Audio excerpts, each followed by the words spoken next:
I know my About section says I watch films that are good and bad, but that doesn't mean I only want to watch bad films.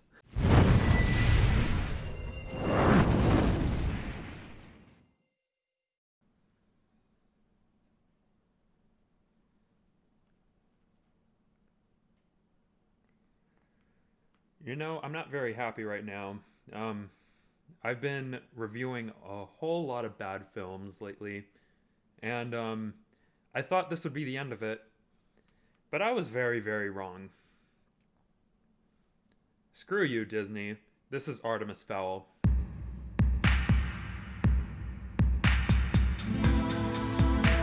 Artemis Fowl, the film based on the book series by Owen Colfer, is a science fantasy film directed by Kenneth Branagh. I'm sorry, I don't know how to pronounce that. It is about a kid named Artemis Fowl II, whose father has been kidnapped by a group of fairies as they hope to obtain an item that was stolen by the father called the Aculos. Looking back on this film's history, it's crazy to believe that it's been in the works ever since 2001. After so many years of being in development hell, the film was set to be released back in August 9th of last year, but of course that didn't happen. This was all due to the fact that former director of the film, Harvey Weinstein, had been convicted of a case of sexual misconduct, and eventually Kenneth Branagh, for God's sake, would take the reins of the film, and just this weekend, Artemis Fowl was released on Disney Plus due to the pandemic.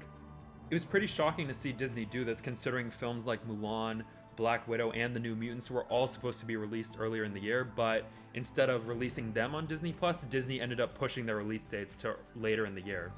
And apart from Onward, this was the second film to be released on Disney Plus exclusively.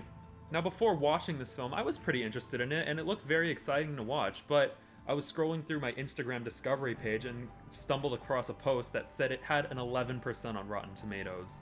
And it started to become more obvious why Disney didn't wait until theaters reopened, but I went in with an open mind, and I'll just say right now, this movie isn't very good.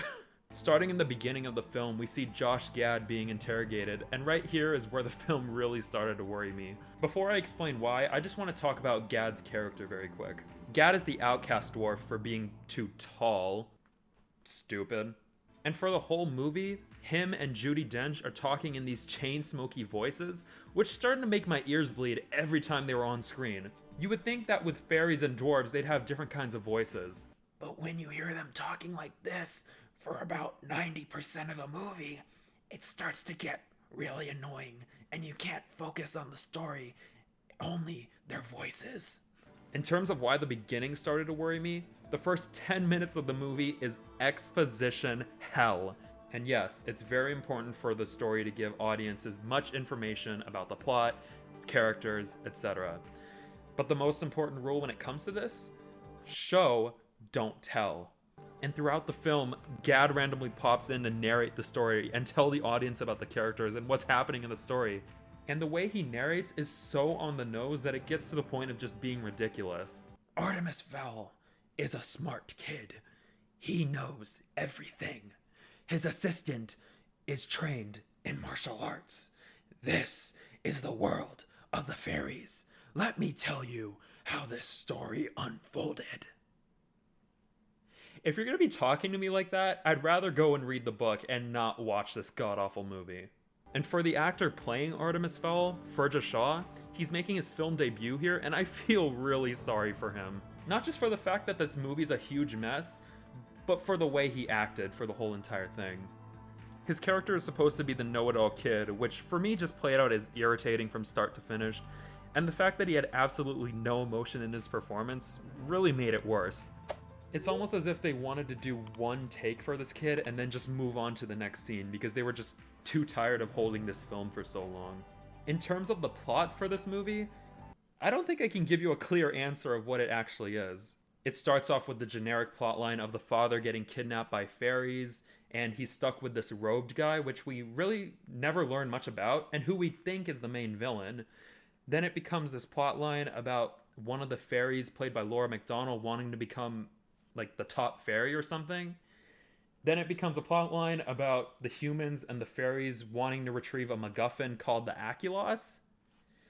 And then it becomes a plot line about Artemis Fowl II wanting to become a criminal mastermind. And then it becomes...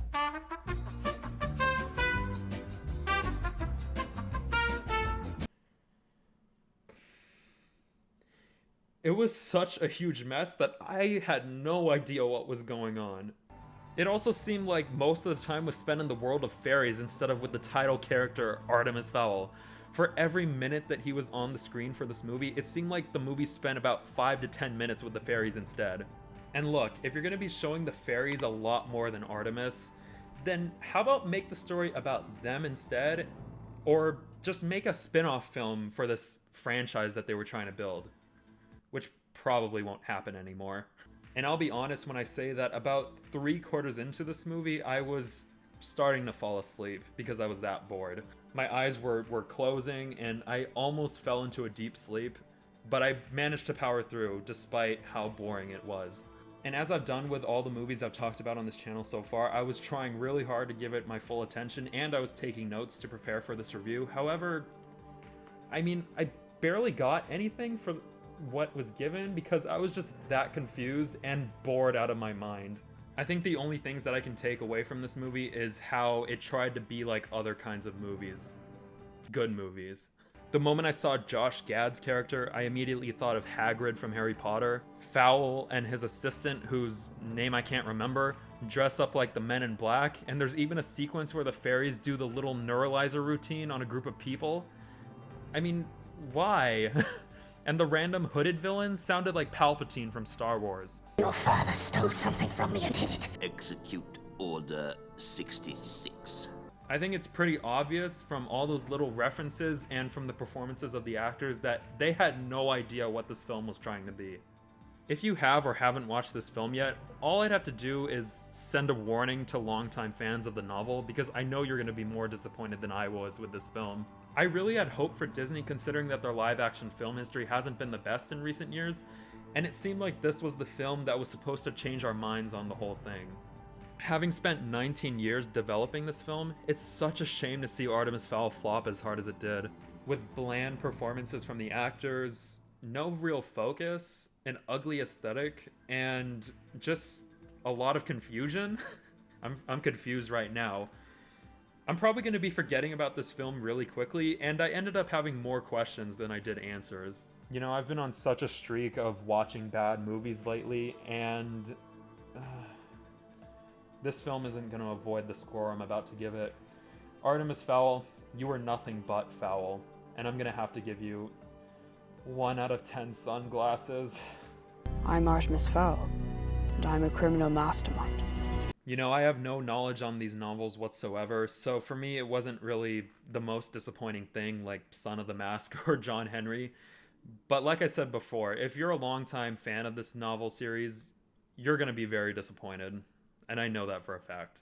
But what did you guys think of Artemis Fowl? Did you love it? Did you hate it? Do you not care to watch it? I'd love to know in the comments below. And if you made it this far in the video, I'd appreciate it if you'd leave a like on this video and subscribe to the channel for more future movie content. As you can probably see, I'm not just doing movie reviews, I'm also doing reactions. I just posted my reaction to How It Should Have Ended Birds of Prey. If you'd like to check that out, you can click right here. And as for future movie reviews go, I'll try to find another good one for the future. Thank you guys for joining me in this review. And until the next one, guys, I'll see you later.